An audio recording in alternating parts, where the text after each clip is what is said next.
পুলকিত মনে বিছানায় এসে বসল মেজবা। তাকালো খানিকটা দূরে গুটিসুটি মেরে বসে থাকা উল্লাসীর দিকে। মেয়েটির মুখে উজ্জ্বল এক আভা ফুটে উঠেছে। এই রূপে দারুণ দেখাচ্ছে তাকে। তাদের প্রথম বিয়ের দিনেও কি উল্লাসীর মুখে একই আভা ফুটে উঠেছিল? হয়তো বা। তবে সেদিন তার নজরে আসেনি। অপার্থিব এক পরিবর্তন ঘটেছে তার নিজের মাঝে। আজ খুব করে ইচ্ছে করছে বয়সের ব্যবধান ভুলে উল্লাসীর প্রতি প্রত্যাশা রাখতে, ধীর স্থিরভাবে তাকে নিজের মতো করে সাজিয়ে নিতে। তবে একদিন না একদিন তো বড় হবে উল্লাসী, সবকিছু বুঝতে শিখবে। সে সময় যদি বেঁকে বসে সে, নিজের জীবনে আর তার প্রয়োজন বোধ না করে, তখন তখন কি অন্যায় করা হবে না মেয়েটির সাথে? বুক চিরে একটি দীর্ঘশ্বাস বেরিয়ে এলো মেজবাহর। নিজের চিন্তা ভাবনা সংযত করে ঠোঁটের কোণায় হালকা হাসির রেখা টেনে সে বলল, গরম লাগছে না? মুখ তুলে মেজবাহকে দেখা মাত্র উল্লাসী এগিয়ে এলো তার দিকে। মাথার ঘোমটা নামিয়ে দিয়ে বলল, উহুঁ। রাতে আপনি খেয়েছেন? খেয়েছি। তুমি? আমিও খেয়েছি। একটা সত্যি কথা বলুন তো, মুন্নি ভাবির রান্না আপনার ভালো লাগে নাকি আমার হাতের রান্না? তোমার? আমি জানতাম, আমি জানতাম আপনি এটাই বলবেন। তাহলে প্রশ্ন করলে কেন? যেহেতু জানাই ছিল। মুন্নি ভাবি জিজ্ঞেস করতে বলেছিল বলে। ভাবি যে আজ ইলিশ মাছ ভাজি করেছিল, ওটাই কিন্তু ভাবি লবণ দেয়নি। আপনি খেয়ে বুঝেছিলেন? বুঝেছিলাম। আমিও বুঝেছিলাম, কিন্তু কিছু বলিনি। গুড, ভালো কাজ করেছো। বিছানা ছেড়ে উঠে ঘরের আলো নিভিয়ে ডিম লাইট জ্বালিয়ে আবারও বিছানায় এলো মেজবা। পা উঠিয়ে আরাম করে বসে বলল, তুমি গ্রামের মেয়ে হয়েও যথেষ্ট শুদ্ধ ভাষায় কথা বলো। ব্যাপারটি প্রথম আমায় বেশ ভাবিয়েছে। অনাও এভাবে কথা বলে না, যেভাবে তুমি বলো। দারুণ লাগে শুনতে। হাসলো উল্লাসী, উচ্ছ্বাসিত গলায় বলল, আমার মা শিখিয়েছে। তোমার মার পড়াশোনা কত দূর? জানি না, তবে অনেক পড়েছে। পড়তে পড়তে বাবার সাথে বিয়ে হয়ে যাবার পর আর পড়েনি। তোমার বাবা মায়ের কাহিনীটা কি বলো তো? কিভাবে কি হলো ওনাদের মাঝে? ঢাকা থেকে সব ছেড়ে ছুড়ে সরাসরি গ্রামে। আমিও খুব বেশি জানি না, তবে মার মুখে যেটুকু শুনেছি তাতে মার বাবারা ছিল অনেক বড় লোক। মা ঢাকা ইউনিভার্সিটিতে পড়ার সময় বাবাকে নতুন ড্রাইভার হিসেবে নিয়োগ দেয় নানা। মাকে নিয়ে যাওয়া আসাই ছিল তার প্রধান কাজ। দীর্ঘদিন এভাবে চলার পর মা বুঝতে পারে উনি বাবাকে পছন্দ করে। তার ধীর স্বভাব, তার মুখের হাসি আর নীরবতা, সবটাই নাকি মাকে খুব করে টানতো। আমার বাবাকে দেখেছেন তো আপনি? সুন্দর মনে হয়নি আপনার? মাথা নেড়ে উল্লাসের কথায় সম্মতি জানাতেই আবারও সাদা কালোর দুনিয়ায় নিজের বাবা মাকে নিয়ে স্মৃতিচারণ শুরু করলো উল্লাসী। বেশ লাগে তার এই গল্পটি সকলের কাছে শোনাতে। তবে আজকাল আর এই গল্প কেউ শুনতে চায় না। শুনলেও বা নাক ছিটকায়। তবে আজ পর্যন্ত তাদের এই অদ্ভুত কাজকর্মের কোনো ব্যাখ্যা খুঁজে পায়নি সে। মা একদিন হুট করেই বাবাকে বলে সে বাবাকে বিয়ে করতে চায়। সব শুনে বাবার নাকি 1 ঘন্টার মতো কোনো মুখের জবান ছিল না। হাস্যকর না ব্যাপারটি? হ্যাঁ, তারপর? তারপর আর কি? বাবা রাজি ছিল না। ওদিকে মাও ছাড়ার পাত্রী ছিলেন না। ঠিকই নিজের মায়াজালে বাবাকে আটকে ফেলে মা। এসব কিন্তু আমি না, মা বলেছে। বালিশের নিচ থেকে সিগারেটের প্যাকেট বের করে একটি সিগারেট ধরালো মেজবা। তারপর বলল, বুঝেছি। তারপর? তারপর যখন মায়ের বিয়ের প্রস্তাব আসতে থাকে, তখন বাবাকে হুট করে বিয়ে করে ফেলে মা। নানাকে জানায়, তবে সে মেনে নেয় না। বের করে দেয় বাড়ি ছেড়ে। ঘুরে ফিরে গ্রামে মাকে নিয়ে ফিরে আসে বাবা। তারপর আসি আমি। মা আমাকে কি বলতো জানেন? কি? আমি নাকি তাদের ভালোবাসার ফসল বুনতেই পৃথিবীতে এসেছি। আমিও তখন মাকে জড়িয়ে ধরে বলতাম, কোথায় মা? কোথায় মা? ফসল তো বুনেছে বাবা, আমি তো ফসল বুনছি না। মা আমার তখন হেসে কুটি কুটি হতো। গলা হঠাৎ ধরে এলো উল্লাসের। চোখ ভর্তি জল নিয়ে বিছানার চাদরের দৃষ্টি স্থির করে আবারও বলল, মা যেদিন মারা যায় সেদিনও মা আমার চুল বেঁধে দিয়েছিল, কপালে চুমু দিয়ে বলেছিল, বলতো আমাদের ভালোবাসার ফসল বুনতে তোর ভাই আসছে না বোন? আমি বলেছিলাম, বোন। ওকে আমি খুব আদর করব মা, সারাদিন নিজের কোলে রাখবো। মা বলেছিল, আর পড়াশোনা? আমি বলেছিলাম, গোল্লায় যাক। স্তব্ধতা কাটিয়ে উঠতে পারল না মেজবা। অবাক চোখে তাকিয়ে রইল উল্লাসের দিকে। ওদিকে উল্লাসী বলার উপরেই রয়েছে। আশেপাশে সবাই বলছিল, মারে শেষ দেখা দেইখা দে, আর কখনোই আসবো না তোর মা। আমিও খুব করে শেষ দেখা দেখে নিয়েছিলাম সেদিন। মার ঘুমন্ত মুখে হাজার হাজার চুমু দিয়েছিলাম। চিৎকার করে কেঁদে বলেছিলাম, মা আমাকে ফেলে কোথাও যাবে না, যেতে পারে না। উচ্চ স্বরে কেঁদে উঠল উল্লাসী। 5 বছর আগের সেই দৃশ্য আজও স্পষ্ট দেখতে পায় সে। সাথে সাথেই বুকের ভিতরটায় অসহ্য যন্ত্রণা হয় তার। মাকে জড়িয়ে ধরতে ইচ্ছে করে, মুখে চুমু দিতে ইচ্ছে করে, তবে কোথায় পাবে সে তার মায়ের দেখা? আমি মায়ের আদর পেয়েছি, কিন্তু আমার বোন তা পায়নি। কথা বলতে, ভালোভাবে চলতে না পারলেও ও যে মায়ের আঁচল খুঁজে বেড়ায় তা আমি খুব বুঝি। ওর কষ্ট উপলব্ধি করতে পারি। আপনি তো ডাক্তার, সব কিছুর ওষুধই আপনার কাছে আছে। আমার বোনটাকে ভালো করে দেবেন আপনি। ওর কষ্ট কমিয়ে দেবেন। বুকের ভিতরটা হু হু করে উঠল মেজবাহর। এই পরিস্থিতিতে ঠিক কী করা উচিত ভেবে পেল না সে। তবে মেয়েটির কান্নার বেগ ধীরে ধীরে বাড়ছে। কিছু একটা করা উচিত তার। ছোট মা কথা দিয়েছে আমায়, আপনাকে বিয়ে করলে ছোট মাও খোকনের মতোই আদর করবে সুহাকে। সুহাও মায়ের আদর পাবে। আমি তো বিয়ে করেছি আপনাকে, কিন্তু ছোট মা কি তার কথা রেখেছে? যে মেয়েটি আমায় ছাড়া একদণ্ড থাকতে পারতো না, সেই মেয়েটি আজ আমায় ছাড়া কি করে থাকে বলতে পারবেন? আমি ছাড়া ওর দুনিয়ায় আর কেউ নেই। প্রতিবন্ধী বলে কেউ ওকে ভালোবাসে না, কেউ আদর করে কাছে টেনে নেয় না। কি দোষ ওর, বলুন না? এগিয়ে এসে উল্লাসীকে নিজের বুকে আঁকড়ে নিল মেজবা। মেয়েটির গলায় কি একটি কথা তার বুকে এসে বিঁধছে তীরের মতো। মেয়েটির মা নেই ভাবতেই বুকের ভিতরটায় শূন্যতা অনুভব হচ্ছে। মায়া হচ্ছে মেয়েটির জন্য। নাম না জানা এক কষ্ট বারবার এসে গলা চেপে ধরছে। ওর কেউ নেই, ওকে কেউ আদর করে না, বাবাও না। বাবাও ওকে আদর করে না। আমার কত কষ্ট হয় জানেন? জানি। জানেন না? আপনি জানেন না? কেউ জানে না। মাথায় হাত বুলিয়ে দিতে দিতে মেজবা বলল, ঠিক আছে, কেউ জানে না, একটু শান্ত হও তুমি। মেজবাহর মমতাময় স্পর্শে ধীরে ধীরে শান্ত হয়ে এলো উল্লাসী। তবে খানিকটা ফোঁপানি রয়েই গেল। মেয়েটির নীরবতা যতটা ভালো লাগে, ততটাই কষ্ট হয় মেয়েটির কান্নামাখা মুখ দেখলে। বুকের ভিতরটায় উথাল পাতাল শুরু হয়, অস্থির লাগে। উল্লাসী কি বোঝে তার এই অস্থিরতার কারণ? নিজের বাহুডোর থেকে ছাড়িয়ে দু হাতের আঁচলে মেজবাহ তুলে ধরল উল্লাসীর মুখ। মৃদু আলোয় মেয়েটির চোখ জল জল করে উঠছে।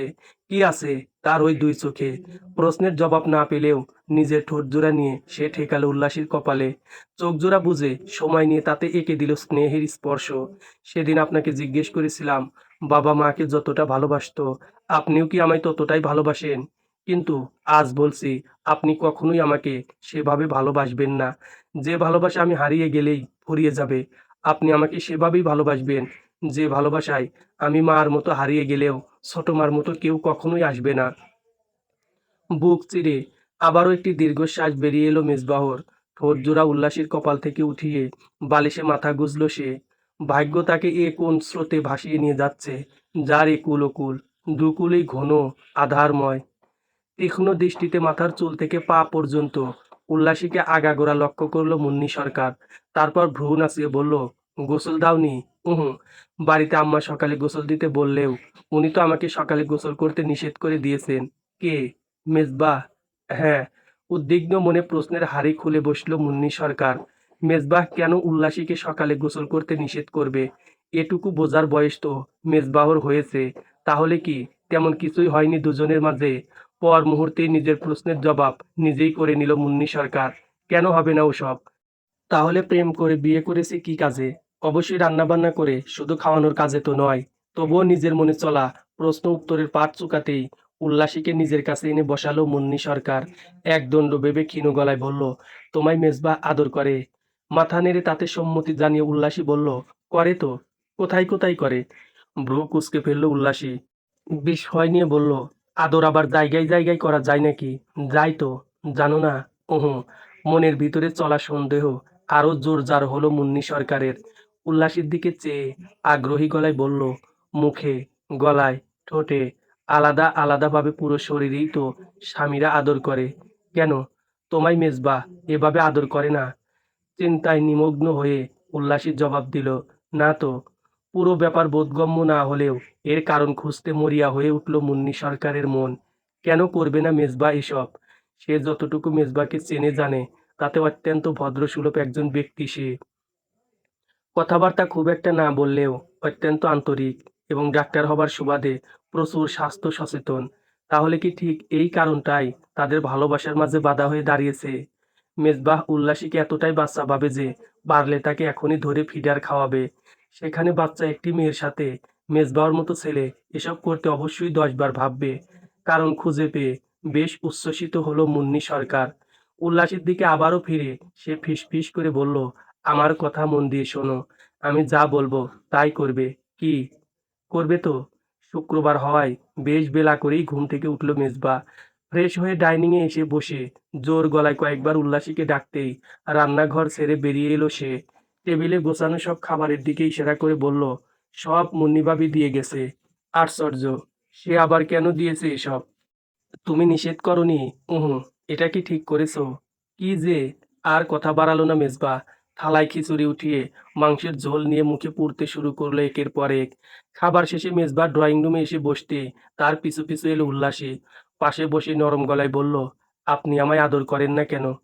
প্রশ্ন শুনে বড়সড় একটি ধাক্কা খেলো মেজবা। চোখ জোড়া প্রশস্ত করে বলল, মানে? মানে আপনি আমায় কেন আদর করেন না? স্বামী তো তার স্ত্রীকে অনেক জায়গায় আদর করে, আপনি কেন আমায় করেন না? ওপাশ থেকে মেজবাহুর কোনো জবাব না পেয়ে উল্লাসী আবারও বলল, মুখে, ঠোঁটে, গলায়, আলাদা আলাদাভাবে পুরো শরীরেই তো স্বামীরা আদর করে। তাহলে আপনি কেন করেন না? একটু সব জায়গায় আদর করলে কি এমন হয়? ঢোক গিলে নিজেকে সামলে নিল মেজবা। আশেপাশে নজর বুলিয়ে ধীর গলায় বলল, কাল রাতে তো করলাম, ওই যে কপালে। ওটা তো চুমু ছিল। আরে পাগলি, চুমু আদর একই। এক মুহূর্ত ভেবে মুন্নি সরকারের বলা কথাগুলো স্মরণ করলো উল্লাসী। তারপর আহ্লাদী গলায় বলল, তাহলে এখনই ঠোঁটে একটু আদর করে দিন। সোফা ছেড়ে উঠে দাঁড়ালো মেজবা। দ্রুত পায়ে সদর দরজার দিকে এগুতে এগুতে বলল, সর্বনাশ, লিমন ফোন করেছিল, দেখা করে আসি, দরজা লাগাও। ঠিক মতো প্রাইভেট পড়তেও যাওয়া হচ্ছে না। তবে আজ চৈতালি এসে উপস্থিত হওয়ায় শান্তির বিছানা ছেড়ে উঠতেই হলো অনাকে। ঝটপট জামা বদলে চুলে চিরুনি বোলাতে বোলাতে বলল, আজ না গেলে হয় না। উহুঁ, হয় না। দ্রুত করত। ব্যাগে ম্যানেজমেন্টের একটি খাতা ঢুকিয়ে বেরিয়ে পড়ল অনা। পড়তে তার ভালো লাগে না, তবে সবাই বলে পড়ো। প্রেম করতে ভালো লাগে, অথচ কেউ বলে না প্রেম করো। অদ্ভুত। তোর কাছে প্রেম ভালোবাসা মানে কি রে? হঠাৎ অনার প্রশ্নে ভ্রু কুঁচকে গেল চৈতালির। তীক্ষ্ণ গলায় সে বলল, তুই কি প্রেমে পড়েছিস? ধুর, বল না, কি বলবো? তোর কাছে প্রেম ভালোবাসা মানে কি? থেমে পড়ল চৈতালি। ছোট্ট একটি নিঃশ্বাস ফেলে ঠোঁটের কোণে হাসি ফুটিয়ে বলল, ভালোবাসা কিছুটা একপাক্ষিক।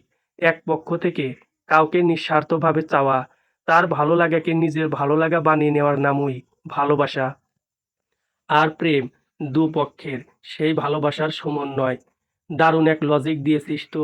তাই সব কোত্থেকে জানলি? কাউকে কখনো ভালোবেসেছিস? তাহলে কি তোকে জানাতাম না? চৈতালির কথার পিঠে কথা বাড়ালো না অনা। আবারও হাঁটতে শুরু করলো রাস্তা ধরে। সামনেই বড় বাজার। বড় বাজারই ছোট্ট একটি ঘর নিয়ে সেখানে ছাত্রছাত্রীদের পড়ান সবুজ স্যার। স্যারের বয়স খুব একটা বেশি নয় এবং এখনো অবিবাহিত। তবে সবচেয়ে মজার ব্যাপার হলো স্যার পছন্দ করে চৈতালিকে।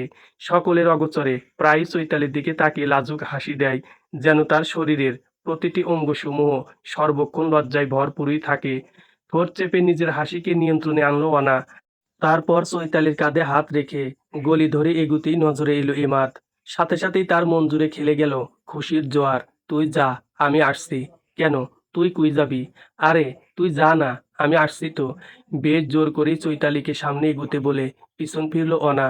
কয়েক কদম এগিয়ে এসে ইমাদের মুখোমুখি দাঁড়িয়ে তার মুখের সিগারেট নিজের হাতে নিয়ে তীক্ষ্ণ গলায় বলল, সিগারেট খাচ্ছিলে কেন? মৃদু হাসল ইমাদ। দেওয়ালের সাথে নিজের শরীর ঠেসে দাঁড়িয়ে বলল, তোমার দেখা না পেয়ে বোর হচ্ছিলাম, তাই আর কি। মুখ ভেংচি কেটে অনা বলল, আজ যদি না আসতাম তখন কি হতো? তখন কি সিগারেটের ফ্যাক্টরি খুলে বসতে? আরে না, কি যে বলো, কিছুই বলি না। চুলে চিরুনি লাগাওনি? না। এলোমেলো চুলেই বেরিয়ে পড়েছো? হুম, দাঁড়াও। আশেপাশে তাকিয়ে লোকজনের উপস্থিতি দেখে ইমাদের মাথায় হাত বুলিয়ে চুলগুলো ঠিকঠাক করলো অনা। তারপর তার গাল টেনে বলল, ওরে আমার পেঁচাটা, এখন দেখো কত সুন্দর লাগছে দেখতে। তা তুমি এখানে কতক্ষণ হলো এসেছো? এই 10 মিনিট। এই 10 মিনিটে এই রাস্তা দিয়ে কয়টি মেয়ে গেছে? আমি কি করে বলবো? তুমি সেভাবেই বলবে যেভাবে তাদের ড্যাব ড্যাব করে তাকিয়ে দেখেছো। আমি তো ওসব দেখিনি। মিথ্যে। সত্যি। 3 সত্যি, 4 সত্যি। এবার বিশ্বাস হলো তো? কচু হয়েছে। আমি যাচ্ছি। সিগারেটটা তো দিয়ে যাও। এই সিগারেট এখন আমি খাবো। বলেই দৌড়ে সামনে এগুলো অনা। তার যাত্রাপথের দিকে কপাল কুঁচকে তাকালো এমাদ। তারপর উঁচু স্বরে বলল, এই অনা, অনা, কাল কিন্তু কলেজের সামনে থাকবো, জলদি এসো। লিমনের সাথে ফোনে কথা বলে মাথায় চিরুনি লাগিয়ে ফ্ল্যাট ছেড়ে বেরিয়ে তা লক করলো মেজবা। তারপর জোর গলায় কয়েকবার উল্লাসীকে ডাকতেই বেরিয়ে এলো সে মুন্নি সরকারের ফ্ল্যাট ছেড়ে। নীল শাড়ি জমিনের মাঝে সাদা রঙের সুতোর কাজের একটি শাড়ি পরেছে সে। সোজা পিঠ সমান চুলগুলো খুলে ছড়িয়ে রেখেছে, সাথে কানের এক পাশটায় সাদা ফুল গুজে দিয়েছে, ঠোঁট ভর্তি করে লাগিয়েছে টকটকে লাল লিপস্টিক, চোখে এঁকেছে গাঢ় কাজলের রেখা। অপূর্ব সুন্দর লাগছে। ঈদের দিনটিতেও কি ঠিক এতটাই অপূর্ব দেখাচ্ছিল উল্লাসীকে? হয়তোবা, তবে কেন সেদিন তার নজরে আসেনি তার? নাও, তোমার বউকে সাজিয়ে দিলাম। মুন্নি সরকারের দিকে তাকিয়ে সৌজন্যসূচক একটি হাসি দিল মেজবা। তারপর এগুলো লিফটের দিকে। এই মহিলা উল্লাসীকে বড্ড পাকামো শেখাচ্ছে। সকালে উল্লাসীর হঠাৎ অমন আচরণে কিছুটা ঘাবড়ে গিয়েই বাসা থেকে বেরিয়ে গিয়েছিল সে। তবে শুক্রবারের নামাজের কথা ভেবে খানিক পরে আবারও ফিরে আসায় উল্লাসের সেই অদ্ভুত আবদার আবারও শুরু হয়ে গিয়েছিল। সারাদিন ভর সেই একই কথা বলে বলে জ্বালিয়ে মেরেছে তাকে। এই মেয়ে যে বড় অবুঝ, তার বুঝতে বাকি নেই তার। তবে অবুঝেরও তো একসময় বুঝ হয়, তা এর কবে হবে? দীর্ঘশ্বাস ফেলে মেজবাহ লিফটের বোতাম চেপে সরে দাঁড়াতেই তার গা ঘেঁষে দাঁড়ালো উল্লাসী। চোখ জোড়া বুজে সজোরে একটি নিঃশ্বাস ভিতরে টেনে নিয়ে বলল, মাথা ঘুরছে আমার। উল্লাসীর হাত আঁকড়ে জোরে একটি চাপ দিল মেজবা। তারপর নরম স্বরে বলল, আমি তো আছি। চোখ খোলো। মাথা ঘোরে। চোখ বন্ধ করে রাখলে তো মাথা ঘুরবেই। আমার দিকে তাকাও। আমার সাথে কথা বলো। দেখবে কিছুই ফিল হবে না। এই মেয়ে, চোখ খোলো। সময় নিয়ে উল্লাসীকে পর্যবেক্ষণ করলো লিমন। তারপর মেনু কার্ড হাতে নিয়ে বলল, কি খাবি বল। নর্মাল কিছু অর্ডার কর, যাতে উল্লাসীর জন্য খেতে সুবিধা হয়। বলেই পাশ ফিরে উল্লাসীর দিকে নজর দিল মেজবা। ক্ষীণ গলায় বলল, খারাপ লাগছে? হুম। তাহলে কথা বলছো না যে? মেজবাহর হাতের আঙ্গুলের মাঝে নিজের আঙ্গুল ডুবিয়ে চোখ তুলে তার দিকে তাকালো উল্লাসী। স্পষ্ট গলায় বলল, অস্থির লাগছে? কেন? আমি তো আছি। কি গুজুর গুজুর ফুসুর ফুসুর করছিস দুজনে? লিমনের প্রশ্নে মৃদু হেসে মেজবাহ বলল, কিছু না। অর্ডার করেছিস? দ্রুত ফিরতে হবে। করলাম তো। তা ছুটির দিনে বউকে নিয়ে ঘুরতে বেরিয়েও তোর তাড়াহুড়ো? বড্ড বেরসিক মানুষ তুই। উল্লাসী, আমার এই বেরসিক বন্ধু তোমাকে খুব জ্বালায় না? চুপ কর তো। এসব কি বলছিস? আরে বেটা, তুই চুপ কর। আমাকে উল্লাসীর সঙ্গে কথা বলতে দে। তো যা বলছিলাম, মেজবা তোমাকে খুব জ্বালায়। মাথা নেড়ে উল্লাসী অসম্মতি জানাতেই ফের প্রশ্ন করলো লিমন, তাহলে কি তুমি জ্বালাও? না, আমি কেন উনাকে জ্বালাবো? তাই তো, তুমি তো আর ছোট বাচ্চা নও। তবে আমার বন্ধু কিন্তু তোমাকে বাচ্চাই ভাবে। পারলে তোমাকে কোলে করে পুরো দুনিয়া ঘুরলে বাঁচে। খিলখিল করে হেসে উঠল উল্লাসী। লোকটি তো বেশ মজার। তুমি হাসছো আর আমি কাঁদি। ভাবি, আমার একটা বাচ্চা বউ হলে কি হতো? আপনার বউ আছে? থাকবে না? আছে আছে। বউ আমার বাচ্চা নয়, বুড়ো বউ। পাশ থেকে কপাল কুঁচকে মেজবা বলল, এই, তুই কি শুরু করলি? থাম তো এবার। তুই চুপ কর তো। এই উল্লাসী, আমাকে ভালো করে দেখো তো। কি দেখেছো? এক মুহূর্ত লিমনকে দেখে উল্লাসী বলল, হ্যাঁ। আমাকে দেখে কি মনে হলো তোমার? কিছুই তো মনে হয়নি। সুন্দর অসুন্দর কিছুই না। হয়েছে, সুন্দর মনে হয়েছে। গ্রেট। এবার মেজবাহর দিকে তাকাও। তারপর বলো, আমাদের দুজনের মাঝে কে বেশি ফর্সা? সময় নিল না উল্লাসী, সাথে সাথেই বলল, আপনি। তার মানে মেজবাহর চেয়ে আমি সুন্দর, এই তো? আবারও পাশ থেকে কপাল কুঁচকে মেজবা বলল, এসব কি শুরু করলি তুই? চুপ কর তো তুই।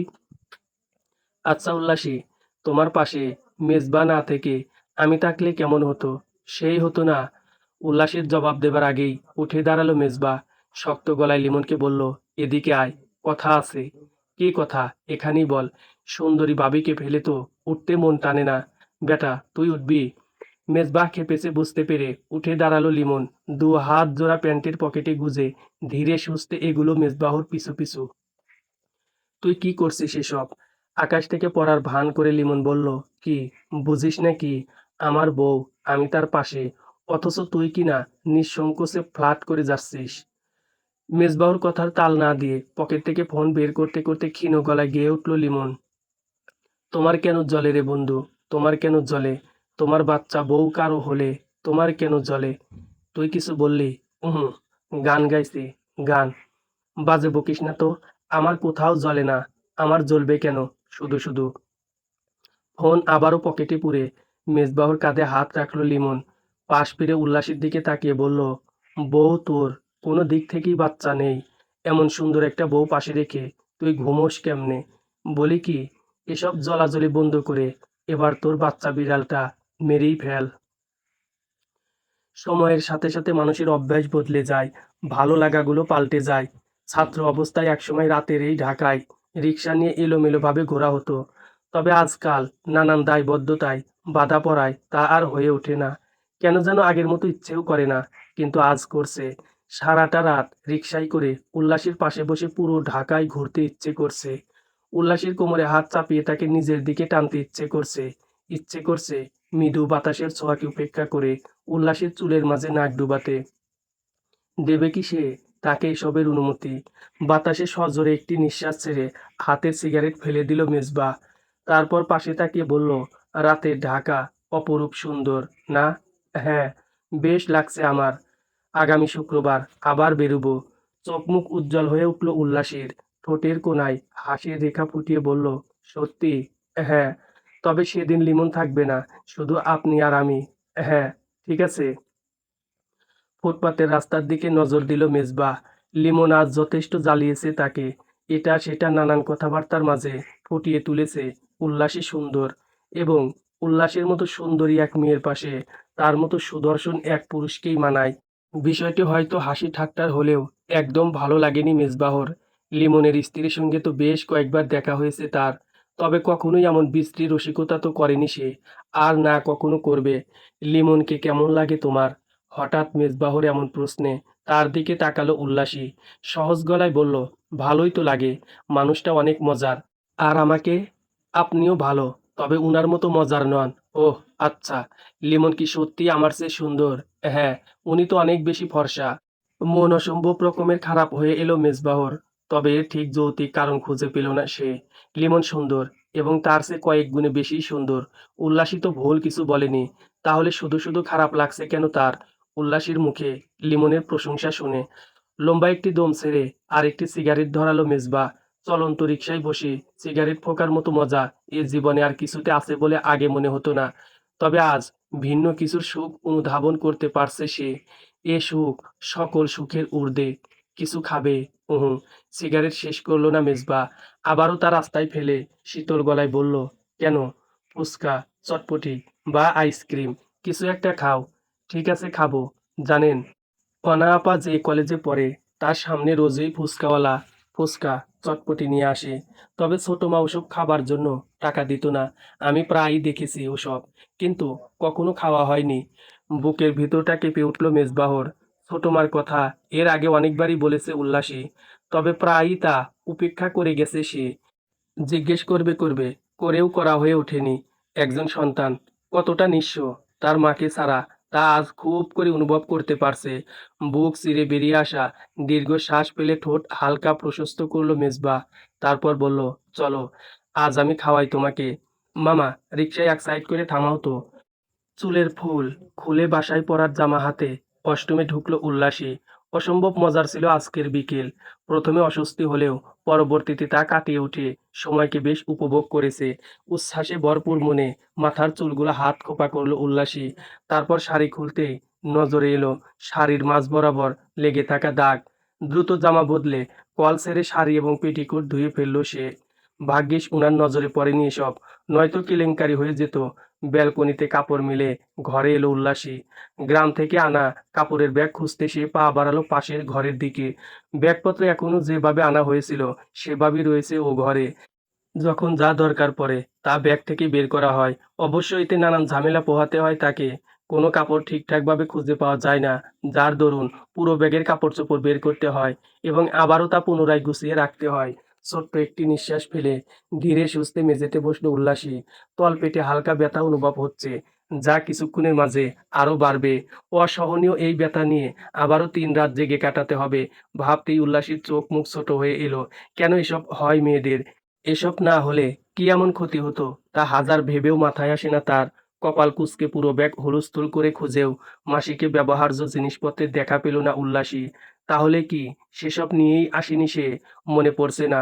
তবে বিয়ের আগের রাতে ছোট মার কথায় ব্যাগ গুছিয়েছিল সে, তাতে মোটামুটি তার সকল ব্যবহার্য জিনিসই উঠিয়েছিল।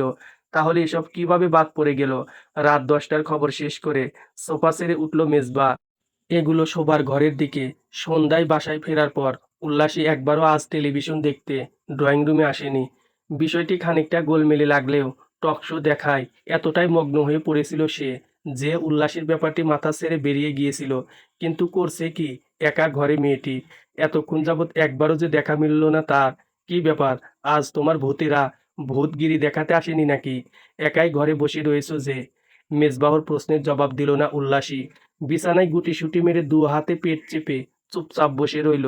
ওদিকে উল্লাসের উত্তরের অপেক্ষা করে মেজবাহ এগুলো রান্নাঘরের দিকে। রাত অনেক হয়েছে, খাওয়া দাওয়ার পালা, এবার চুকাতে হবে। আসার সময় রাতের জন্য হালকা খাবার কিনে এনেছিল তারা, সেসব ফ্রিজ থেকে বের করে ডাইনিংয়ে রেখে জোর গলায় কয়েকবার উল্লাসীকে ডেকে উঠল মেজবা। তবে ঘর থেকে উল্লাসের কোনো সাড়া শব্দ না পেয়ে কুঁচকানো কপাল নিয়ে মেজবা এগুলো তার খোঁজে। কি ব্যাপার, আসতো না যে? খাবে না? এবারও জবাব দিল না উল্লাসী। আতঙ্কিত মনে চুপচাপ বসে রইল নিজের জায়গায়। বিছানা ছেড়ে উঠলেই সবটা দেখে ফেলবেন উনি। মাসিকে ব্যবহার্য জিনিসপত্রাদি না থাকার কারণে পুরো পায়জামা জামা লেপ্টে গেছে। বিছানার চাদরের অবস্থাও নাজেহাল। যেখানে এসব ব্যাপারে পুরুষদের সামনে টু শব্দ করাও পাপ, সেখানে বিছানার চাদরের এই অবস্থা দেখলে কি হবে ভেবেই ভয় লাগছে। এদিকে তলপেটের ব্যথায় অসহ্য লাগছে, যন্ত্রণায় ছটফট করছে ভিতরটা। তবে কিচ্ছুটি করার নেই। ষষ্ঠ শ্রেণীতে থাকতে যখন প্রথম মাসিক শুরু হওয়ার পর পেটের ব্যথায় কাতরাচ্ছিল সে, তখন বারবার ছোট মা বলেছিল, এই অসুখের ব্যাপারে তোর বাবারে বলবি না, এটা একটা লজ্জার কথা। কোনো পুরুষ মানুষ এসব জানলে তোর পেটের ব্যথা আরো বাড়বে, বুঝেছিস? তারপর থেকে মাসের পর মাস চুপচাপ মুখ বুজে অসহনীয় এই ব্যথা সহ্য করলেও ছোট মার নির্দেশ মেনে চলেছে সে। কখনোই কিচ্ছুটি জানায়নি বাবাকে। সেখানে উনাকে কিভাবে জানাবে? কি হয়েছে উল্লাসী? শরীর খারাপ লাগছে? উল্লাসীর পাশে বসে তার কপালে হাত রাখলো মেজবা। তবে গায়ে জ্বরের উপস্থিতি না পেয়ে ভ্রু কুঁচকে বলল, জ্বর তো নেই, আপনি খেয়ে নিন, আমি খাবো না। কেন? খাবে না কেন? এত বড় একটি রাত না খেয়ে কাটাতে পারবে? পারবো। পারবে না? দেখি ওঠো। উল্লাসীর হাতের দিকে দৃষ্টি দিতেই মেজবাহর নজরে এলো দু হাতে পেট চেপে জড়সড় হয়ে বসে রয়েছে সে। চোখ মুখে তার কোথাও একটি ভীতি ফুটে উঠেছে। পেটে ব্যথা করছে? মেজবাহর প্রশ্ন শোনা মাত্র মাথা নেড়ে উল্লাসী বলল, হুম। তাহলে দু হাতে পেট চেপে বসে রয়েছো কেন? হাত সরিয়ে স্বাভাবিক হয়ে বসতেই তল পেটের ব্যথা মাথা নাড়া দিয়ে উঠল।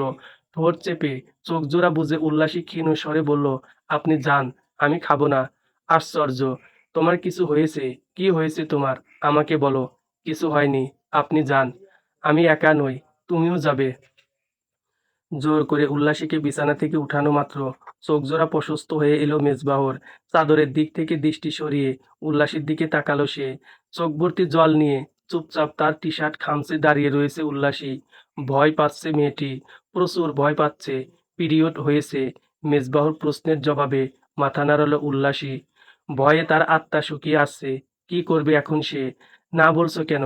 তাছাড়া এতে ভয়েরই বা কি আছে? প্যাড এনেছো? প্যাডের কথা শুনলেও কখনোই তা ব্যবহার করা হয়ে ওঠেনি উল্লাসীর। প্রথমবার ছোট মা তার পুরনো শাড়ি কেটে দিয়েছিল প্রায় 1 বছর তা দিয়ে চালানোর পর। দ্বিতীয়বার সোহার পুরনো জামা কেটে তাই ব্যবহার করে এসেছে সে। তবে উনি প্যাডের কথা কিভাবে জানলেন? পুরুষদের তো এসব জানার কথা নয়। আচ্ছা, তুমি চুপচাপ বসো, আমি আসছি। আর শোনো, ভয়ের কিছু নেই, আমি আসছি। উল্লাসীকে বসিয়ে বেড সাইড টেবিলের উপর থেকে মানিব্যাগ নিয়ে দ্রুত বাসা ছেড়ে বেরিয়ে পড়ল মেজবা।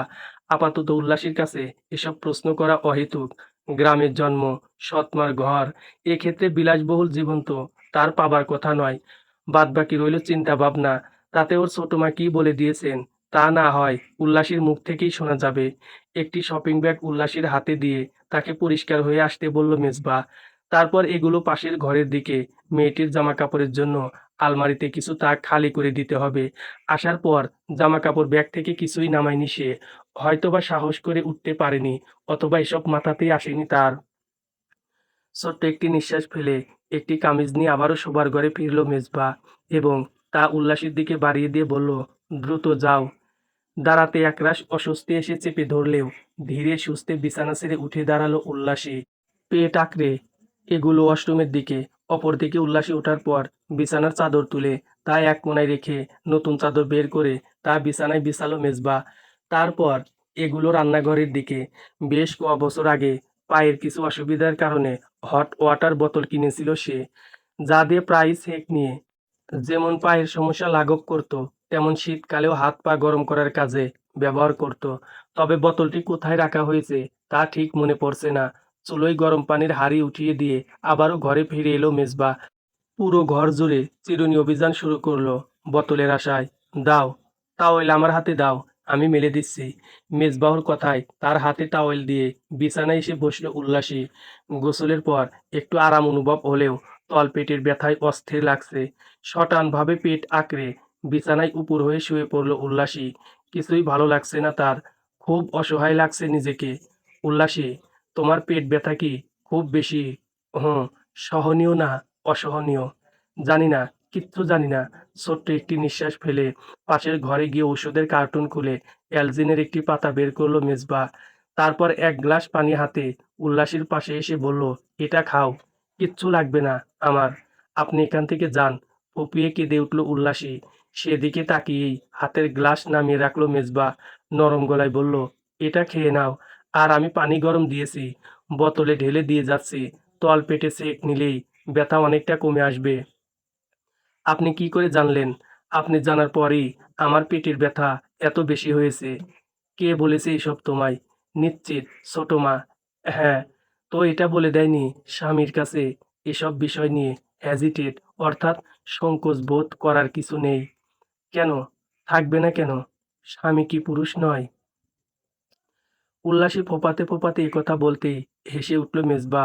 জোর করে তাকে উঠিয়ে ঔষধ মুখে পুরে দিয়ে বলল, আমাদের সমাজে পিরিয়ড হওয়াকে একটি মেয়ের দুর্বলতা হিসেবে ভাবা হয়, যদিও তেমনটি নয়। এই পিরিয়ড নামক শব্দটি আছে বলেই আজ আমি এই পৃথিবীর বুকে এসেছি। তুমি এই পৃথিবীর বুকে এসেছো, তাহলে কেন একে নিজের দুর্বলতা ভাববে? বরং একে নিজের সবলতা মনে করে মাথা উঁচিয়ে চলাই কি প্রতিটি নারীর উচিত নয়? কেন আমরা সবাই পিরিয়ডকে দুর্বলতা ভাবি? কেন মেয়েরা দোকানে প্যাড কিনতে গিয়ে লজ্জা পায়? যেন পিরিয়ড এমন একটি ব্যাপার যেটি কাউকেই বলা যাবে না, বিশেষ করে পুরুষদের তো নাই। অথচ যে শারীরিক প্রক্রিয়াকে মানুষ নোংরা ভাবে, অসুস্থতা ভাবে, সেটি না ঘটলে এই পৃথিবীতে বংশ বিস্তারের প্রক্রিয়াই বন্ধ হয়ে যেত। অবাক চোখে মেজবাহুর দিকে তাকিয়ে তার কথাগুলো মন দিয়ে শুনল উল্লাসী। সত্যিই কি এটি তার অসুস্থতা নয়?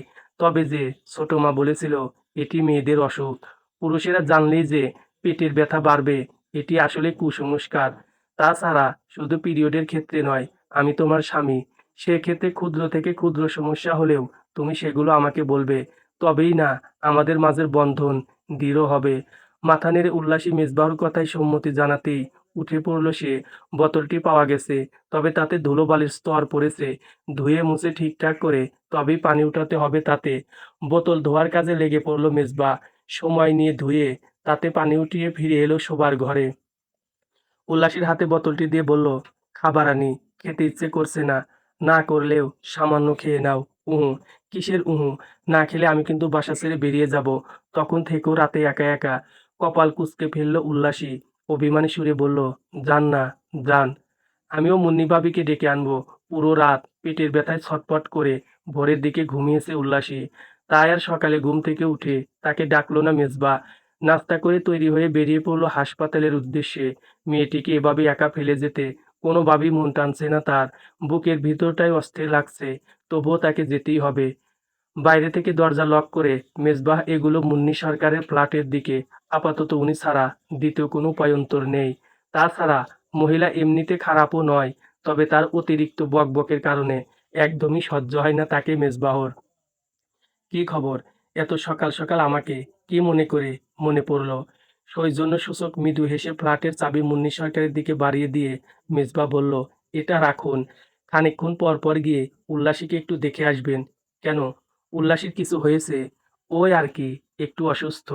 বলো কি, কি হলো আবার ওর? গিয়ে দেখে আসি। মুন্নি সরকার ফ্ল্যাটের দিকে এগোতেই তাকে থামিয়ে দিল মেজবা।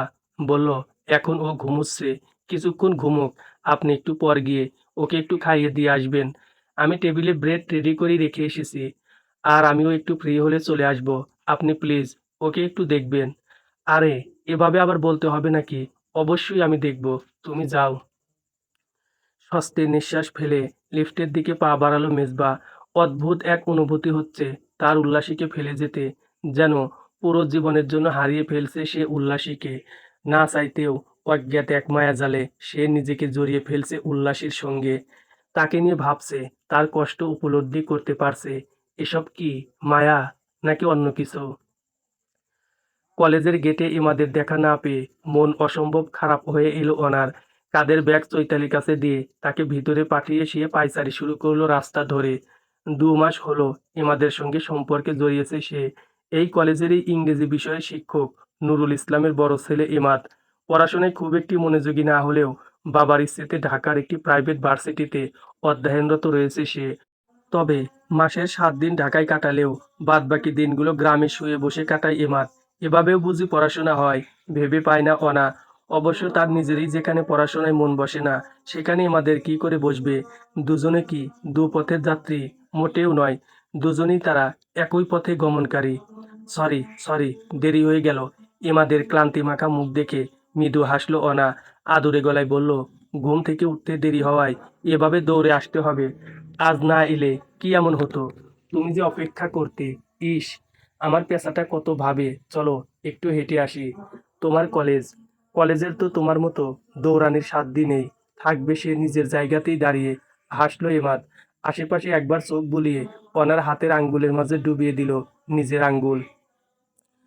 জানো, কাল রাতে কি স্বপ্ন দেখেছি? দেখেছি তুমি আমার ঘরে এসে আমার কাছে গামছা চাইছো। আমিও তোমায় গামছা এগিয়ে দিচ্ছি। তবে আমি তখন এই বেশি নয়, শাড়ি পরা অবস্থায় ছিলাম। স্বপ্নটা সুন্দর না? অনার প্রশ্নের জবাবে মাথা নেড়ে ইমাদ বলল, হ্যাঁ, সুন্দর। বিয়ের পর কি আমি শাড়ি পরবো? তুমি চাইলে পরবে, তোমার কোনো চাওয়া পাওয়া নেই। হুম, তোমার খুশিতেই আমি খুশি। এমাদের হাত জোরে চেপে ধরল অনা। সাথে সাথে এক অদ্ভুত অনুভূতি ছেয়ে গেল তার মন জুড়ে। দু চোখ বুজে লম্বা একটা শ্বাস ছেড়ে সে বলল, আমাদের ব্যাপারে আমরা কবে সবাইকে জানাবো? আরো কিছুদিন যেতে দাও, জানিয়ে দেব। ঠিক আছে, তবে চৈতালিকে তো জানানোই যায়। প্লিজ ওকে জানাই। ওর কাছে আমি কিছুই লুকিয়ে রাখতে পারি না। দম বন্ধ বন্ধ লাগে। পথ চলা থামিয়ে অনার মুখোমুখি দাঁড়ালো এমাত। ছোট্ট একটি নিঃশ্বাস ফেলে শান্ত গলায় বলল, গোপন প্রেমের গভীরতা বেশি। তাছাড়া কিছুদিন যেতে দাও, সময় হলে আমরা দুজনেই একসাথে সবাইকে জানাবো। ব্যাকুল স্বরে অনা বলল, সময়টি কবে আসবে? খুব দ্রুত। চলো তোমার কলেজের দিকে এগুই। ঠোঁটে হালকা হাসির রেখা ফুটিয়ে সেই চিরপরিচিত রাস্তা ধরে আবারও এগুলো অনা। এমাতকে খুব বেশি ভালোবেসে ফেলেছে সে। যতটুকু ভালোবাসলে তার খুশির জন্য নিজের জীবন বিপন্ন করতেও সে দুবার ভাববে না। হাসপাতালের কাজের চাপ বেশি থাকায় আর বাসায় যাওয়া হয়ে উঠল না মেজবাহর। তবে ঘণ্টাখানেক পর পর মুন্নি সরকারের নাম্বারে কল করে উল্লাসের খবরাখবর রাখছে সে। এই মেয়েকে নিয়ে চিন্তার শেষ নেই তার। এ কয়দিন যাবৎ তাকে বাড়িতে একা ফেলে রেখে আসার চিন্তা, আজ থেকে আবারও নতুন চিন্তার সূচনা ঘটল। অস্থিরতা কাটাতেই দুপুরে রাউন্ড দেওয়া শেষ হতেই মুন্নি সরকারের নাম্বার ডায়াল করলো মেজবা। অশান্ত মনে অপেক্ষা করতে লাগলো উপাস থেকে একটি সাড়ার। মেজবা, তুমি এত কেন টেনশন করছো? বলো তো। এসব তো প্রতিটি মেয়েরই হয়, স্বাভাবিক একটি ব্যাপার এটি। এ ব্যাপারে মুন্নি সরকারের সাথে কথা বলতে অস্বস্তি হলো মেজবাহর। কোনো রকমে কথা কাটিয়ে সে বলল, জি। তা উল্লাসী দুপুরে খেয়েছে? না, ওকে খাওয়াতেই এসেছি। কথা বলবে ওর সাথে? নাও বলো। অপর পাশ থেকে উল্লাসীর গলার স্বর কানে আসতেই অস্থির মনে স্বস্তি ফিরল মেজবাহর। শান্ত স্বরে সে বলল, গোসল হয়েছে? হ্যাঁ। ব্যথার কি অবস্থা? একটু কম, ধীরে সুস্থে আরো কমবে। মুন্নি ভাবিকে বলো যাবার আগে যেন পানি গরম করে বোতলে উঠিয়ে দিয়ে যায়। পণ্ডিতি করে তুমি একা করো না, গরম পানি হাতে পায়ে লাগতে পারে। আচ্ছা। মুন্নি ভাবি কি ভাত নিয়ে এসেছে? হ্যাঁ, ঠিক আছে। কোনো বাহানা না দেখিয়ে খেয়ে নাও। আমি দেখি বিকেলের দিকে একবার বাসায় আসবো। আচ্ছা। কিছু খেতে ইচ্ছে করলে বলো, নিয়ে আসবো। না, কিছুই খেতে ইচ্ছে করছে না। আচ্ছা, রাখছি। ইচ্ছে না থাকা সত্ত্বেও কল কেটে চেম্বারে এলো মেজবা। অস্থিরতা খানিকটা কমে এলেও উল্লাসীকে একটিবার দেখার জন্য মন উতলা হয়ে উঠেছে। এ কেমন বিপদে পড়ল সে! উল্লাসী ছাড়া কি কিছুই মাথায় আসে না তার। ভর সন্ধ্যায় ঘুমিয়ে রয়েছে উল্লাসী। দেখে মনে হচ্ছে গভীর ঘুমে তলিয়ে আছে। যাক, ভালোই হয়েছে একদিক দিয়ে। ঘুমানোর সময়টুকু তো একটু শান্তিতে আছে, নয়তো কষ্টে আচ্ছন্ন মুখ নিয়ে চুপচাপ বিছানায় শুয়ে থাকতো উল্লাসী। দিন শেষে বাড়ি ফিরে যা দেখা মোটেও সুখকর হতো না। একরাশ ক্লান্তি নিয়ে হাতের আইসক্রিমের বাটি ফ্রিজে রেখে এসে শার্ট খুলল মেজবা। কিছুক্ষণ বসে ঠান্ডা হয়ে পা বাড়ালো গোসলের উদ্দেশ্যে। থালা বাটির ঝনঝন শব্দে ঘুম ভাঙল উল্লাসীর। চারিদিকে চোখ বুলিয়ে পরিস্থিতি বোঝার চেষ্টা করলো সে। এখন সকাল নাকি রাত, কখন ঘুমিয়েছিল সে, আর কখনোই বা উঠল, বোধগম্য হলো না। সময় নিয়ে বিছানা ছেড়ে উঠে সে ধীর পায়ে এগুলো রান্নাঘরের দিকে। আপনি কখন এসেছেন? পিছন ফিরে উল্লাসীকে দেখা মাত্র হাসি ফুটল মেজবাহুর ঠোঁটে। হাতের আলু রেখে সে এগিয়ে এলো উল্লাসীর কাছে। মিষ্টি স্বরে বলল, অনেকক্ষণ। শরীরের কি অবস্থা? ভালো। কি করছিলেন আপনি? ভাতটা উঠিয়ে দিলাম। আলু ভর্তা আর ডিম ভাজি। চলবে তো রাতে? মাথা নেড়ে সম্মতি জানিয়ে উল্লাসী পা বাড়ালো ড্রয়িং রুমের দিকে। ঘুম থেকে ওঠার পর কিছুই ভালো লাগছে না তার। কোমর টেসে টেসে আসছে, শরীরে একদম শক্তি পাচ্ছে না। দু পা প্রচণ্ড চাবাচ্ছে। এই উল্লাসী, আপেল খাবে? কেটে দেব। ডাইনিং থেকে গলা উঁচিয়ে মেজবা ডেকে উঠতেই নাক মুখ কুঁচকে ফেলল উল্লাসী। ক্ষীণ গলায় জবাব দিল, উহু। আইসক্রিম? উহু। হালকা কিছু খেয়ে নাও, ততক্ষণে ভাত হোক। আচ্ছা হোক, একেবারে ভাতই খাবো। আর কথা বাড়ালো না মেজবা, এগুলো রান্নাঘরের দিকে। উল্লাসে আসার পর রান্নাঘর কি তার একরকম ভুলতেই বসেছিল সে। মেয়েটি অবুঝ হলেও যে পাক্কা রাঁধুনি তা মানতেই হবে। অবশ্য হবেই বা না কেন, নিশ্চয় তার বাড়ির সকলে রান্না নিজে হাতে সামলাতে হয়েছে তাকে। সৎ মা যে কখনই আপন মা হতে পারে না, তার জলজ্যান্ত উদাহরণ উল্লাসের ছোট মা। কি করে পারলেন উনি মিথ্যে লোভ দেখিয়ে ছোট একটি মেয়েকে বিয়ের পিঁড়িতে বসাতে? জবাবে মেজবাহর বুক চিরে একটি দীর্ঘশ্বাস বেরিয়ে এলো। ভাতের হাঁড়িতে আলু ছেড়ে ডিমের জন্য পেঁয়াজ মরিচ কাটতে শুরু করলো সে। চোখ বুজে শুয়ে থাকার পরও ঘুমের দেখা না পেয়ে উঠে বসলো উল্লাসী। ডিম লাইটের মৃদু আলোয় ঘরের পুরোটা নজরে এলেও কোথাও মেজবাহুর দেখা না পেয়ে জোর গলায় ডেকে উঠল তাকে। খাবারের পাট চুকেছে অনেকক্ষণ, এখনো কেন ঘরে আসেননি উনি? কি হয়েছে? কিছু লাগবে? সিগারেট হাতে ব্যালকনি থেকে ঘরে ঢুকে ক্ষীণ স্বরে বলে উঠল মেজবা। জবাবে উল্লাসী বলল, উহু। আপনি কখন ঘুমোবেন? এই তো এখনই। তো আসুন না, একা একা ঘুম পাচ্ছে না। জ্বলন্ত সিগারেট এস্টেতে ফেলে বিছানায় এলো মেজবা। বালিশে মাথা গুজে স্বস্তির নিঃশ্বাস ফেলতেই ওপাশ থেকে উল্লাসী বলল, আপনার কি সিগারেট খুব বেশি পছন্দ? বলতে পারো। কেন পছন্দ? বিশেষ কি আছে এতে? মাথার নিচে এক হাত রেখে ফ্যানের দিকে চেয়ে মেজবা জবাব দিল, এতে শান্তি আছে। তাহলে আপনার ভিতরে যখন অশান্তি কাজ করে তখনই আপনি সিগারেট খান? ওহো, তেমন কিছু নয়। তাহলে কেমন কিছু? তুমি ঘুমো উল্লাসী। হতাশ মনে চোখজোড়া বুঝল উল্লাসী। তবে হঠাৎ করে মুন্নি সরকারের বলা কথাগুলো মাথায় আসায় আবারও চোখ মিলল সে। অনুরোধের গলায় বলল, একটু আদর করে দিন না। আবারও শুরু করলে, কি হয় একটু আদর করলে? হাসান ভাইও তো মুন্নি ভাবিকে আদর করে, তাহলে আপনি আমায় করেন না কেন? ছোট্ট একটি নিঃশ্বাস ফেলে মেজবাহ বলল, তুমি পিচ্চি বলে। বড় হও, অনেক আদর দেব। আমি যেহেতু পিচ্চি, তাহলে আমায় পিচ্চি আদরই দিন। বড় হবার পর না হয় বড় আদর দিবেন। ঘুমো উল্লাসী। দিন না, দিন একটু। একটুই তো, দিন না, ঘুমোও। দেবেন না আপনি? আমি কিন্তু উঠে মুন্নিবাবির কাছে চলে যাব। উল্লাসীর ছটফটের সাথে পেরে না উঠে দীর্ঘ শ্বাস ফেলে উল্লাসীর দিকে এগুলো মেজবা। চোখ জোড়া বুঝে পরম যত্নে কপালের মাঝ বরাবর আলতো করে বসিয়ে দিল তার ঠোঁটের ছোঁয়া। সকাল থেকেই প্রচুর ব্যস্ততার মাঝে সময় কাটাচ্ছে উল্লাসী। অসুস্থতা কাটিয়ে উঠেছে সে, দিন পাঁচেক হলো।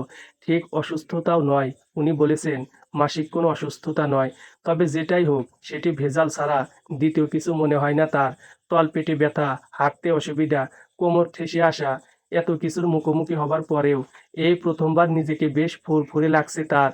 উৎফুল্ল মনে ব্যাগের সব কাপড় চোপড় বের করে একে একে আলমারিতে গুছিয়ে রাখলো উল্লাসী। তারপর পা বাড়ালো রান্নাঘরের দিকে। দুপুরের রান্নাটা দ্রুত সেরে মুন্নিভাবির কাছে যেতে হবে। দুজনে মিলে আজ সিনেমা দেখার কথা রয়েছে, তবে তা মোটেও জানানো যাবে না উনাকে। মুন্নিভাবির বারণ আছে, সব কথাই নাকি স্বামীকে জানাতে নেই, তাতে স্ত্রীর গুরুত্ব তাদের কাছে কমে যায়। ভাতের চাল ধুয়ে তা চুলোয় দিল উল্লাসী। তারপর ফ্রিজ থেকে মাছের পোঁটলা বের করে বেসিনের দিকে এগুতেই কানে এলো কলিং বেলের শব্দ। নিশ্চিত মুন্নিভাবি ডাকতে এসেছেন তাকে। তবে রান্নাই তো হয়নি এখনো। সব ফেলে এখন কি করে যাবে সে সিনেমা দেখতে? নিরাশ মনে মাছের পোঁটলা ভিজিয়ে রেখে দরজার দিকে এগুলো উল্লাসী। তবে দরজা খোলা মাত্র নিমেষেই মুখের ভঙ্গির পরিবর্তন হয়ে এলো তার। মুন্নিভাবি নয়, মৌমিরা এসেছে। প্রতি রাতের উল্লাসের ভিন্ন ভিন্ন আবদারগুলোকে বেশ উপভোগ করে মেজবা। তার বলা কথা এবং কার্যক্রমগুলো বেশ আনন্দ দেয় তাকে। মাঝে মাঝে আবদারগুলো নিয়ে কোথাও একটি ভয় কাজ করলেও তা উপেক্ষা করে উল্লাসে বোঝানোর চেষ্টা করে সে। যা কিছু সময় পেরে না উঠে পিছিয়ে আদর দিতেই হয় তাকে। তাছাড়া সে নিজে যেখানে শক্ত আছে সেখানে উল্লাসের ছোট ছোট আবদার পূরণ করাই যায়। তবে সমস্যা সেখানে নয়, সমস্যা অন্যখানে।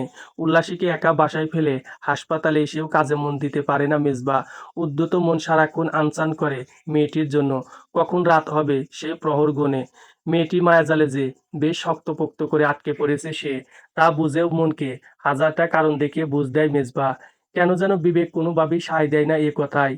নিউরো সায়েন্স হাসপাতাল থেকে বেরিয়ে ল্যাবএইডের উদ্দেশ্যে রিকশায় উঠে মুন্নি সরকারের নাম্বারে ডায়াল করলো মেজবা। উল্লাসের জন্য একটি ফোন নিতে হবে।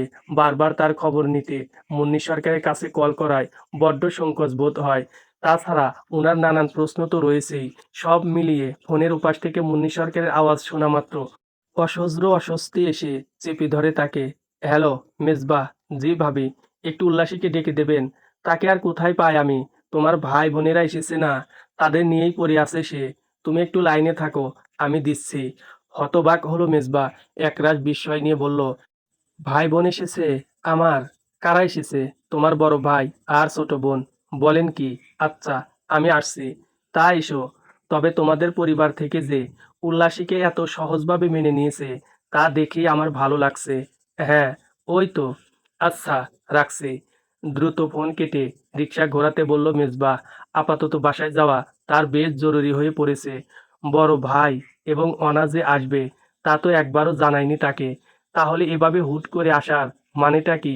অস্থিরতায় চিপের কোণা দিয়ে ঘাম বেয়ে পড়তেই তা মুছল মেজবা। তাদের প্রেমের বিয়ের কথাটি যে মিথ্যে তা হয়তো এখনো জানতে পারেনি মুন্নি সরকার। নয়তো ফোনে এত শান্তভাবে কখনোই কথা বলতো না সে। তাছাড়া বড় ভাই গম্ভীর স্বভাবের মানুষ। মুন্নি সরকারের সাথে গল্প জুড়ে দেবার মতো মানুষ তিনি নন। বাদ রইল অনা, সে গল্প পাগল এক মেয়ে। একবার গল্পের আসর খুলে বসলে তার সকল লুকোনো কথা মুন্নি সরকারের সামনে আসতে 2 সেকেন্ডও লাগবে না। সেখানে তার বাসায় পৌঁছানো তো দূরের কথা, আবারও ঘামে সিক্ত কপাল মুছল মেজবা। রিকশা চালকের উদ্দেশ্যে থমথমে গলায় বলল, ভাই, একটু তাড়াতাড়ি চালান না। এর থাইকা বেশি পারমু না। পাও দিয়া রিকশা চালাই আমি। এ তো আমার উড়োজাহাজ না। ঠিক আছে, ঠিক আছে, যেভাবে খুশি চালান। সারাদিনের ক্লান্তি মেটাতে গোসল সেরে কিছুক্ষণ বিশ্রাম নিল মেজবাহ। তারপর ধীরে সুস্থে এগুলো পাশের ঘরের দিকে। অনা মৌমির সঙ্গে খেলায় ব্যস্ত। মাঝারুল চোখ বুজে শুয়ে রয়েছে। এর মাঝে অনাকে ডেকে তাদের বিয়ের কথা উঠানো ঠিক হবে কিনা ভেবে পেল না মেজবা। ঘর জুড়ে কয়েকবার পায়চারি করে সে এগুলো রান্নাঘরের দিকে। এই রাতে আর এদিকটায় আসবে না মুন্নি সরকার, তাই আপাতত ভয় নেই। রাতের খাবার পর না হয় ধীরে সুস্থে পুরো ব্যাপারটা বুঝিয়ে বলা যাবে অনাকে। কি করছো? রান্নাঘরে ঢুকে উল্লাসীকে প্রশ্ন করা মাত্র পিছন ফিরল সে। মুখ ছোট করে হতাশ গলায় বলল, আমি এত বড় মাছ কখনোই কাটিনি। মাছ কোথায় পেলে? আপনার আম্মা পাঠিয়েছে। চোখ মুখ কুঁচকে বিরক্ত গলায় মেজবা বলল, আম্মাও না, কেটে পাঠালেই তো পারতো। দেখি কি মাছ। উল্লাসী সরতেই প্রায় 3 কেজি ওজনের রুই মাছ দেখে সেদিকে এগিয়ে গেল মেজবা। ভ্রু কুঁচকে বলল, বাড়িতে এতগুলো কাজের মানুষ থাকতে তোমার ভরসায় এই মাছ মা কি করে পাঠায়? আর কি কি পাঠিয়েছে? মাংস আর কিছু শাকসবজি। ওগুলো অনা আপা ফ্রিজে তুলে রেখেছে। ওহ, দেখি সরো, আমি চেষ্টা করে দেখি। আপনি পারবেন? দেখি চেষ্টা করে। তুমি শুধু আমাকে ডিরেকশন দেবে কোথায় কিভাবে কাটবো। মেজবাহুর কথা মতো সরে বসে মেজবাকে জায়গা করে দিল উল্লাসী। উৎসুক দৃষ্টিতে তাকিয়ে রইল মেজবাহুর মাছ কাটা দৃশ্যের দিকে। আরে না, ওইখানে না, এই যে, এই মাথার কাছে কাটুন। হ্যাঁ, আরেকটু নিচে। এই তো, এবার ঠিক আছে। উল্লাসীর কথা মতো মেজবা মাছের মাথা কাটতেই চোখ মুখ উজ্জ্বল হয়ে উঠল তার। ঠোঁটের কোণে হাসি ফুটিয়ে বলল, ডিম আছে মাছে? তাই তো দেখছি। আস্তে ধীরে বের করুন, তা করছি। একটা কাজ করো তো। কি কাজ? গলার এই পাশটা চুলকে দাও। উফ, অসহ্য লাগছে। মেজবাহুর গলায় হাত রেখে উল্লাসী বলল, এখানে? হুম, দিচ্ছি। আপনি এত ঘামেন কেন? এটুকুতেই ঘেমে টেমে একাকার হয়ে পড়েছেন। দাঁড়ান, মুছে দেই। উল্লাসী এক হাতে পরনের ওড়না তুলে মেজবাহুর কপালের ঘাম মুছে দিতেই তার ঠোঁটে ফুটল মিষ্টি হাসির ঝলক। সুখী সে, প্রচুর সুখী। এর চেয়ে বেশি সুখী হওয়া আর কোনোভাবেই সম্ভব নয় তার পক্ষে। ডাইনিং থেকে মেজবা এবং উল্লাসীকে দেখে বুক চিরে একটি দীর্ঘশ্বাস বেরিয়ে এলো মাজহারুলের। ধীর পায়ে আবারও সে ফিরে এলো ঘরে। তার এবং জ্যোতির বিবাহিত জীবনটাও হয়তো এমন হতে পারত, তবে হয়নি। আর না, কখনোই হবে। বাড়ির বড় বউ হবার কারণে যখন সংসারের সকল কাজ নিজে হাতে একা সামলেছে জ্যোতি, তখন সে এক মুহূর্তের জন্য এগিয়ে গিয়ে সাহায্য করেনি তাকে। না, তার ছোট ছোট চাওয়া পাওয়া পূরণ করতে সক্ষম হয়েছে। কিছু সময় ইচ্ছে করলেও বাবার কারণে করা হয়ে ওঠেনি। কিছু সময় নিজের ইচ্ছে করেনি। শুধু জান-প্রাণ দিয়ে ভালোবাসলেই একটি সম্পর্ক টিকিয়ে রাখা সম্ভব নয়।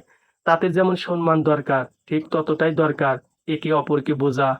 তার মনে অপর পক্ষকে নিয়ে চলা, ক্ষোভকে খুঁজে বের করা, যা খুঁজে পেলেও একজন আত্মমর্যাদাহীন মানুষ হিসেবে তা মুছে দেওয়ার ক্ষমতা তার ছিল না। গাড়ি থেকে নেমে রাশেদ রহমানকে বিদায় জানিয়ে একটি রেস্টুরেন্টের ভিতর ঢুকল জ্যোতি। সানগ্লাস খুলে অনুসন্ধানী চোখে চারপাশে নজর বুলাতেই দেখতে পেল মাজহারুলকে। বয়স তিনেকের মতো একটি মেয়েকে নিয়ে জড়সড় হয়ে বসে রয়েছে সে। এই মেয়েই কি মৌমি, তার মেয়ে? কেমন আছো? দূর থেকে জ্যোতিকে দেখেই নিজেকে শক্ত করে নিয়েছিল মাজহারুল। তবে ধীরে ধীরে জ্যোতির কাছে আসা মাত্র বুকের ভিতরটা টিপ টিপ করে উঠল তার। বড্ড বদলে গেছে জ্যোতি। এই জ্যোতির সাথে কোনো অংশেই মিল নেই আগের সেই অভিমানী জ্যোতির। বললে না, কেমন আছো? আছি একরকম। তুমি বসো। হ্যাঁ, বসছি। মাজহারুলের মুখোমুখি বসল জ্যোতি। হাতে থাকা ব্যাগ এবং ফোন একপাশে নামিয়ে রেখে বলল, কিছু অর্ডার করেছো? হ্যাঁ। মৌমির জন্য আইসক্রিম। তোমার জন্য কিছু করনি? না, আমি বাইরের খাবার খাই না। তুমি একদমই বদলাওনি। ঠিক সেই আগের মতোই রয়ে গেছো। গভীর নিঃশ্বাস ফেলে মৌমির দিকে তাকালো মাজহারুল। হুট করে ঢাকায় আসার একমাত্র কারণ তার এই মেয়েটি। পরশু রাতে তার মৃত্যুর স্বপ্নটি দেখার পর কোনোভাবেই শান্তি পাচ্ছিল না সে। নিঃশ্বাস ফেলতে কষ্ট হচ্ছিল, দম বন্ধ বন্ধ লাগছিল। কেন যেন মনে হচ্ছিল মৃত্যুর আগে একবার হলেও মৌমিকে দেখিয়ে আনা উচিত তার মাকে। মা কি, তা বোঝে না সে। তবে সকলের মা আছে, তার নেই, তা খুব করে বুঝতে পারে। বাস্তবতা বড়ই নির্মম। তবুও সেই নির্মমতা দেখেই কাটিয়ে দিতে হয় বছরের পর বছর। আম্মা, এদিকে তাকাও। তোমার আম্মু। আম্মুকে দেখো। মাজহারুলের হাতের ইশারায় মমি তার দিকে চাইতেই বুকের ভিতরটাই হু হু করে উঠল জ্যোতির। ঠোঁটজোড়া চেপে পাশ থেকে সানগ্লাস তুলে আবারও চোখে পড়ে নিল সে। এটা আম্মু হলে ওটা কে? মৌমির প্রশ্নে কপাল কুঁচকে মাজহারুল বলল, কোনটা? মেজো বাবার বউ। তুমি তো বলেছিলে ওই আমার আম্মু। ওটাও আম্মু, তবে এটা আসল আম্মু। পাশ থেকে হালকা কেশি গলা ঠিক করলো জ্যোতি। তারপর স্বাভাবিক গলায় বলল, মেজবাহ বিয়ে করেছে? ভারী গলায় মাজহারুল বলল, হ্যাঁ। তুমি কি মৌমিকে একবার কোলে নেবে? অবশ্যই। মাজহারুল মৌমিকে কোলে দেওয়া মাত্র তাকে বুকে চেপে ধরল জ্যোতি। ঠোঁট চেপে খানিকটা সময় চুপচাপ বসে থাকার পর আর নিজেকে সামলাতে না পেরে ফুপিয়ে কেঁদে উঠল সে। অতীতের পিছুটানকে বুকে চেপে আর পারছে না সে নিজেকে শক্ত রাখতে। তুমি কাঁদছো কেন? আসল আম্মু। মৌমির কথায় কোনো জবাব দিল না জ্যোতি। দু হাতের আঁচলে তার মুখ তুলে চুমুতে ভরিয়ে দিল তাকে। মৌমি নিজেও জ্যোতির বুকে গিয়ে তার ছোট্ট দুটি হাত দিয়ে আঁকড়ে ধরল তাকে। ঠোঁটে তার ভুবন বোলানো হাসি ফুটিয়ে বলল, আসল আম্মু, তুমিও কি ওই আম্মুর মতো অন্য কারো ছিলে এতদিন? কেন ছিলে? আমার কথা কি একবারও মনে পড়তো না তোমার? মৌমির এ কথার জবাব দিল না জ্যোতি। চোখের সানগ্লাস খুলে সে অশ্রুসিক্ত নয়নে মেয়ের দিকে তাকিয়ে থেমে থেমে বলতে শুরু করলো, আমাকে মাফ করে দিস মা, আমাকে মাফ করে দিস। আমি জানি তোর ভিতর বুঝ এলে তুই আমাকে ঘৃণা করবি, কিন্তু আমার কিছু করার ছিল না। আমি অনেক চেষ্টা করেছি, কিন্তু তোর মুখের দিকে তাকিয়েও আমি ওসব সহ্য করতে পারিনি। জ্যোতির কথা বোধগম্য হলো না মৌমির। তবে তার ছোট্ট দুই হাত দিয়ে সে মুছে দিল মায়ের চোখের পানি। তার গালে ঠোঁট ছুঁয়ে দিয়ে বলল, কাঁদে না আসল আম্মু। ও বাবা, আসল আম্মুকে একটা আইসক্রিম কিনে দাও না। আসল আম্মু কাঁদছে। ক্রন্দনরত অবস্থায় আরো দৃঢ়ভাবে মৌমিকে নিজের বুকে আঁকড়ে ধরল জ্যোতি। ঠিক এ কারণেই ও বাড়ি ছেড়ে বেরিয়ে আসার পর দ্বিতীয়বার আর মৌমিকেও দেখতে যাবার সাহস করে উঠতে পারেনি সে। সে জানতো সব কিছুর মায়া ছেড়ে ও বাড়ি ছেড়ে বেরিয়ে আসলেও নিজের পেটের সন্তানের মায়া কাটানো অসম্ভব নয়। মা, আমি তোকেও আমার সাথে আনতে চেয়েছিলাম রে, কিন্তু তোর দাদু আনতে দেয়নি। আমাকে মাফ করে দিস মা। বড় হবার পর আমাকে ঘৃণা করিস না। চলবে। গল্প নীরবতা। পরবর্তী পর্ব পড়ার আমন্ত্রণ রইল। ধন্যবাদ।